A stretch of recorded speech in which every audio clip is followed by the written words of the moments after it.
So there are some benefits of taking learning outside. One, it supports multiple domain development. It supports multiple domain development.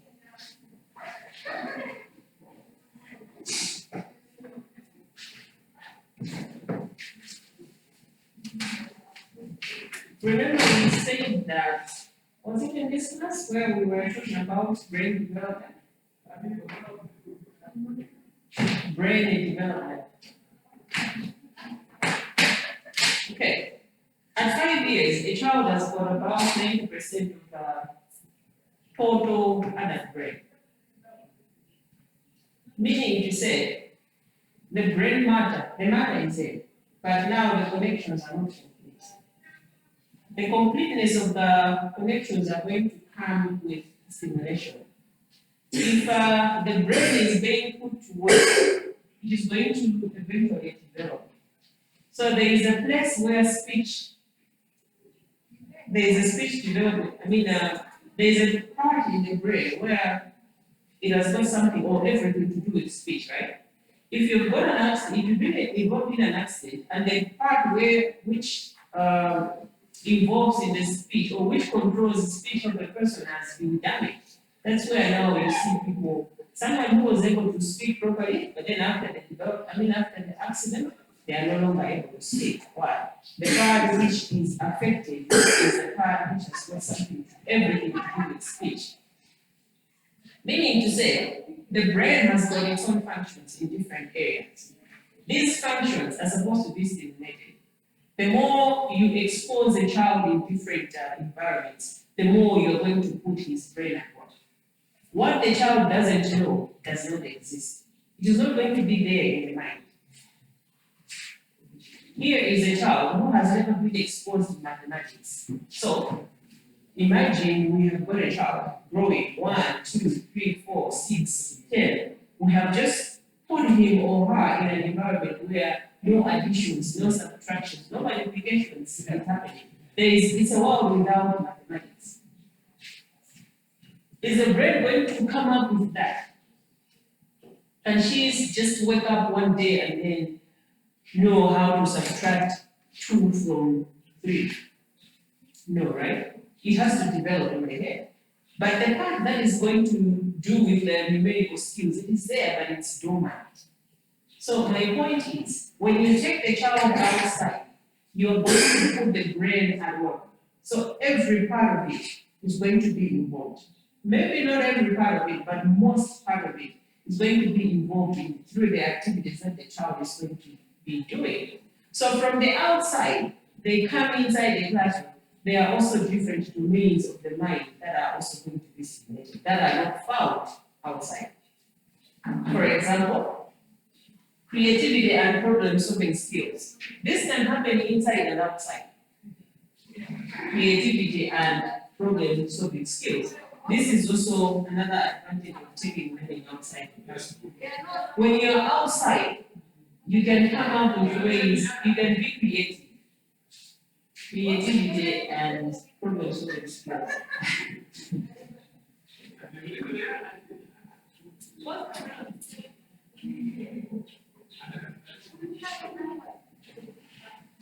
Creativity and problem-solving skills. All right. So here is a child that's the first born in a family. You will see that everything that he or she does is a bit delayed because he doesn't have a group that is going to help. Talk about speech. The same speech, if you talk about the second and the third one, it's going to be faster in the other two.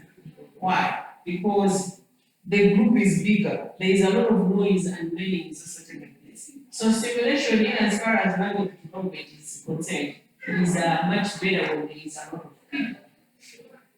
So, creativity and problem-solving skills. Here is a group of kids that have gone outside to play, and they want to get on the swing. And on the swing, there's someone else that is playing it, and they don't want to get out of it. For the young mind, this is the problem. But then, they need to find a way to make sure that playing continues. What do they do? Okay, let him play on the swing. Guys, let's come together. Let's do rock, paper, scissors. What has happened? They have solved the problem. Instead of them just sitting around waiting for one person to the swing, they have created another game whereby they're now doing rock, paper, scissors until the other person gets down from the swing and then somebody else goes in there. But apart from creativity as well as solving problems, they can also learn how to interact with others. Sharing is caring.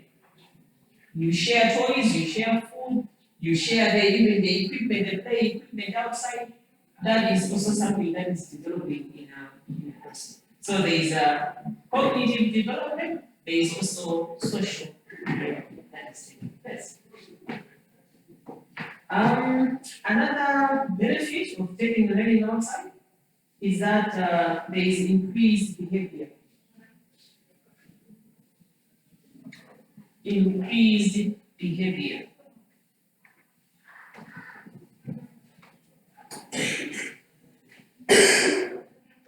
So here we are, looking at bison is always quiet.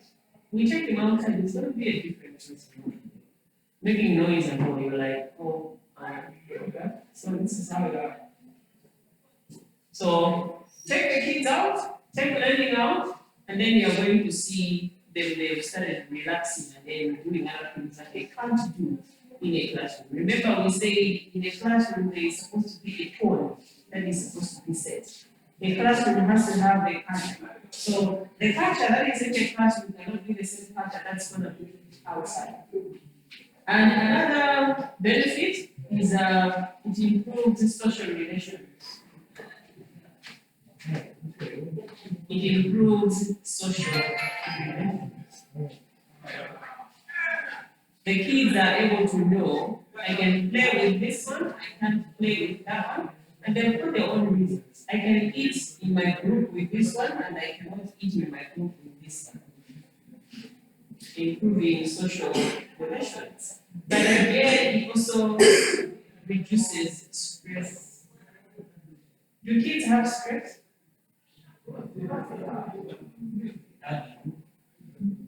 Where can the stress of a child come from? It reduces stress. Where can the stress of a child come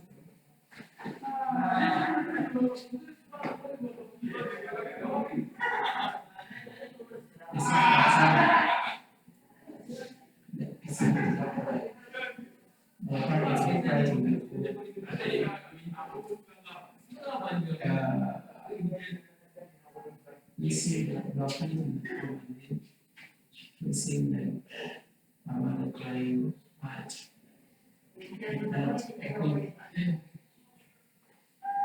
Parents fighting and the child is watching one of them crying, that is stressing.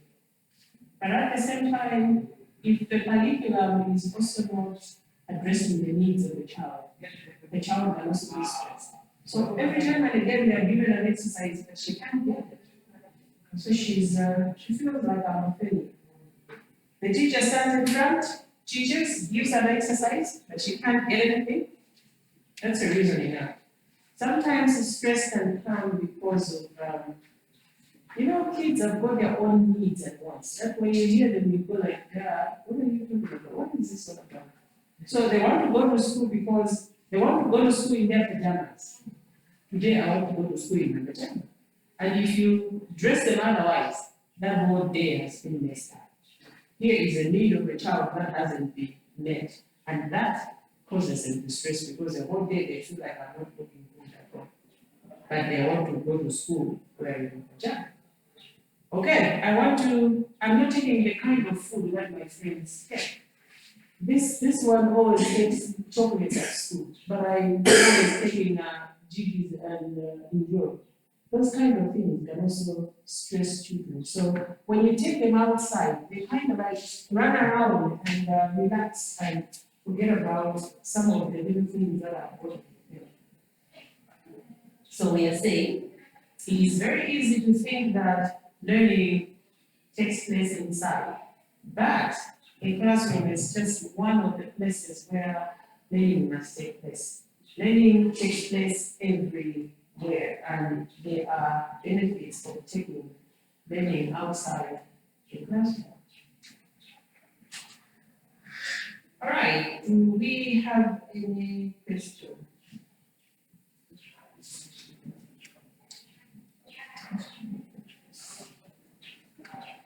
Do we have any questions? If I haven't asked you,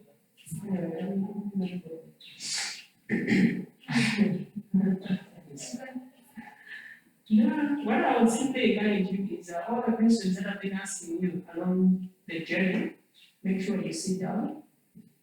As a group, you can discuss and then see how much you can get out because you never do.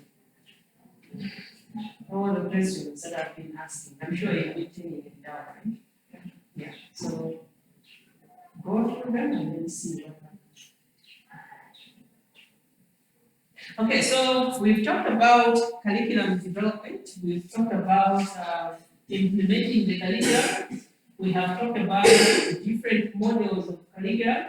So we say there are about several of them that are out there in practice, but there are 6 that are commonly used. So we want to start now looking at each one of the models and see how one model is different from the other, and given a chance which one we choose, and so on and so forth. So the first one that we are going to look at is the high scope approach. The high scope approach.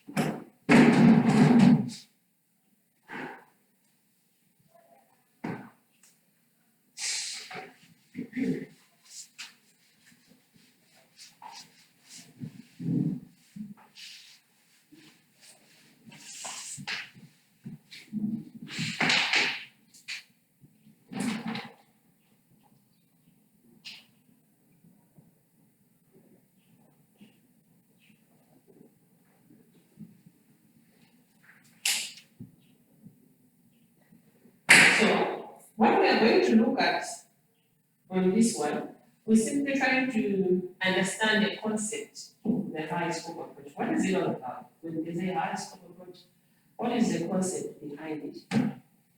But again,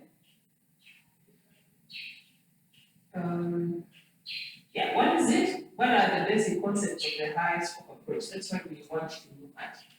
We are not going to go in a lot of details, but we want to get the main idea. How is high scope approach different from the Montessori? Or how is Montessori and high scope different from the DOT approach? So let us look at a brief history of this one. So this one was developed by a doctor known as David Weikart.